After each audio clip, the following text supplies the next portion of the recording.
It's First Friday in downtown Sioux Falls, which means food trucks are everywhere. That's right. This is just one of the events in the summer that brings a lot of local options together in one place. While some do fail, others keep coming back year after year. In tonight's Eye on KELOLAND, we meet some local food truck owners who are making their restaurants on wheels a rolling success story. Finding something to eat in Sioux Falls should not be a problem. There are hundreds of dining options in the city.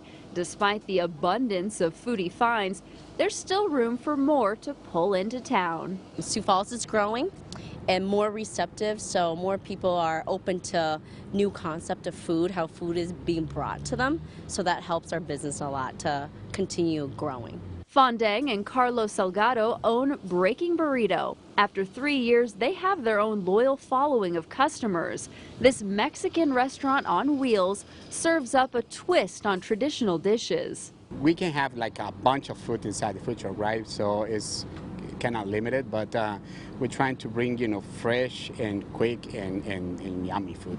Breaking Burrito travels the city, parking in business lots that invite them or at festivals where they know people will be gathering. Living out of state before and compared to moving back to Sioux Falls, I noticed that in Sioux Falls, a lot of time people don't like to commute. So when you're on the east side, you're stuck on the east side. You're in your little bubble. When you're in the west side, you're stuck over there. So I think with the food truck concept, it's nice that you can bring the food to the people so that they can save that time of commuting.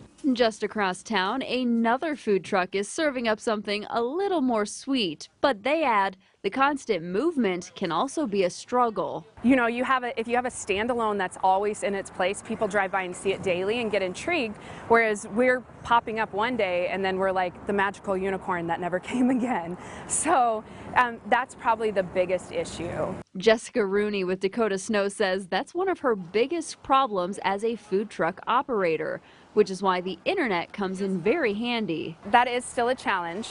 You do have people, a lot of us use Facebook, and I know there's people out there that don't Facebook. So we also try to add Instagram. It also goes onto my Snapchat. It's all mainly social media. Another challenge is overcoming the misconceptions about food trucks. Rooney says a lot of people worry they won't take credit cards, which she says many of them do, or that they're not very clean. We get health inspected a lot. 3 times within a season, and if we have any other event, we get another health inspection. And so that's not an issue. Salgado agrees. I try to keep my truck clean. I mean, I'm from New York, and health department over there is like really tough. So I try to do everything I can to keep everything clean and temperatures and everything, on point. It's things like these that may not be common knowledge to every new food truck entrepreneur. If you're new in the business and you have questions, ask, another food truck owner.